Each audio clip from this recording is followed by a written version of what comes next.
World express channel में आपका हार्दिक अभिनंदन।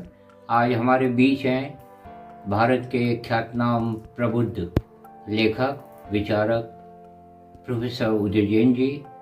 हम आपका अभिनंदन करते हैं सर, नमस्कार। धन्यवाद। 9 जनवरी को आपका जन्म दिवस है, उस पर हमारी अग्रिम बधाई वर्ल्ड एक्सप्रेस चैनल की ओर से। हम कुछ जानकारी आपसे चाह रहे थे कि आपका जन्म कब हुआ और कहाँ हुआ। सबसे पहले तो मैं आपको धन्यवाद देता हूँ शुभकामना के लिए, जन्मदिन की शुभकामना के लिए। और मेरा जन्म मंदसौर में हुआ, जिसका प्राचीन नाम दशपुर था। और आप उसकी तारीख पूछना चाहेंगे तो मैं बता दूं कि 9 जनवरी को मेरा जन्मदिन पड़ता है। इसीलिए 9 जनवरी को प्रायः हम लोग एक दूसरे को शुभकामनाएं देते हैं और मुंह मीठा कराते हैं। 9 का बहुत महत्व है, नवनिधि कहा जाता है और अष्ट सिद्धि। हम आपका अभिनंदन करते हैं। मंदसौर की महिमा में क्या बताना चाहेंगे आप, जहां आपका जन्म स्थान है? दशपुर में, जैसा मैंने आपसे कहा कि मंदसौर का पुराना नाम दशपुर है जी। तो दशपुर के में यशोधर्मन नामक राजा ने हूणों को वहां पर परास्त किया था। इसलिए मंदसौर के पास, जिसे हम दशपुर भी कहते हैं, मंदसौर के पास सौंदरी नामक स्थान पर यशोधर्मन की विजय के उपलक्ष्य में कुछ लॉर्ड्स वहां पर पत्थर की बनी हुई हैं, जिसपे उनकी विजय पताका फहराई गई, ऐसा लिखा गया है। वहाँ पर अफीम की खेती बहुत होती है, तो अफीम के क्या फायदे होते हैं, क्या बताएंगे? आपने बड़ा अफीम के फायदे की बात कही। मुझे ये मालूम है कि मंदसौर से लेकर के, बल्कि और कहें रतलाम से लेकर के कोटा तक की जो पट्टी है, उसमें अफीम की खेती बहुत होती है जी। और अफीम की खेती के कारण वहाँ के किसानों में समृद्धि भी है जी। और उसके साथ साथ उसका एक नकारात्मक पहलू ये है कि अफीम की स्मगलिंग होती है जी। और अगर अफीम की स्मगलिंग होती है तो यह कानून के विरुद्ध भी जाता है। और आपको आश्चर्य होगा कि मैं अफीम की खेती और अफीम के उपयोग पर 1 घंटे तक भाषण दे सकता हूँ, किंतु मैंने अभी तक अफीम कैसी होती है ये नहीं देखा है। हो सकता है बचपन में कभी हमारी माताजी ने हमको अफीम की गोली दे करके सुलाया हो, ये हो सकता है, पर मैंने अभी तक अफीम कैसी होती ये नहीं देखी है। वैसे बेसिकली तो अफीम का उपयोग दवाइयों के लिए ही होता है और उसी के लिए उसका उपयोग भी है, परंतु नशे के लिए और आजकल तो अफीम के माध्यम से अधिकतम ऊंचाई वाले, अधिकतम उच्च कोटि की नशे की दवाइयाँ मिलने लगी है और इसके लिए पश्चिम ने बहुत रिसर्च किया है। इसलिए LSD या इस तरह की जो आप बात सुनते हैं वो सब अफीम की बेसिकली अफीम की ही प्रोडक्ट हैं। एक प्रश्न आपसे, और आपके पिताजी का शुभ नाम?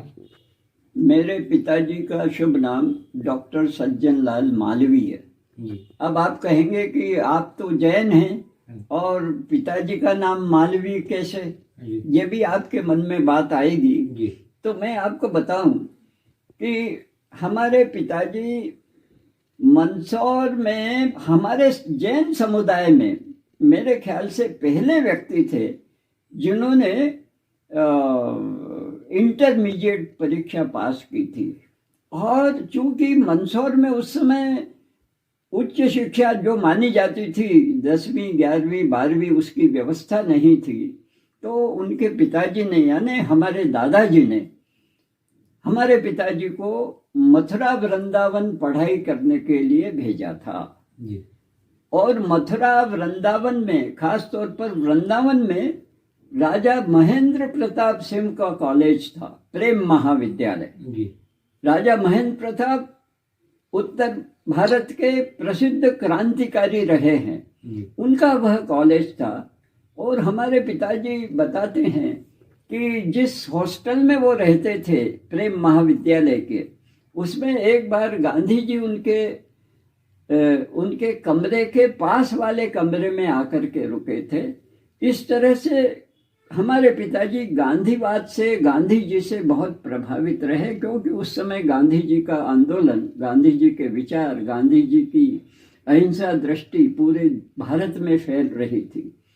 तो आपको आश्चर्य होगा कि चूंकि हमारे पिताजी मालवा क्षेत्र के रहने वाले थे, इसलिए वहां पर शिक्षकों ने उनका नाम के साथ मालवी शब्द जोड़ दिया और वे सज्जन लाल मालवी कहलाने लगे। बहुत अच्छी आपने जानकारी दी। आपने पूज्य महात्मा गांधी जी का भी जिक्र किया कि आपके पिताजी उनसे बहुत प्रभावित थे। तो वास्तव में गांधी जी ने बहुत अच्छा कार्य किया, हम उनको सादर नमन करते हैं।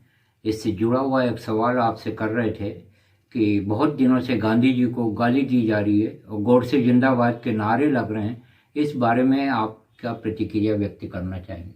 देखिए, ऐसा है कि गांधी जैसा व्यक्तित्व जिसका इतना ऊंचा कृतित्व रहा हो सकता है आने वाली पीढ़ियां आश्चर्य करेंगी कि इस पृथ्वी पर ऐसा व्यक्ति ने भी जन्म लिया था। मुझे ऐसा लगता है कि गांधी जी की यह जो धारणा है कि केवल गांधी के अहिंसात्मक आंदोलन से ही देश को आजादी मिली, वस्तुतः यह अर्ध सत्य है। ये ठीक बात है कि गांधी ने अपने कृतित्व से, अपने व्यक्तित्व से, अपनी साधना से पूरे भारत में एक आजादी के लिए हलचल मचा दी।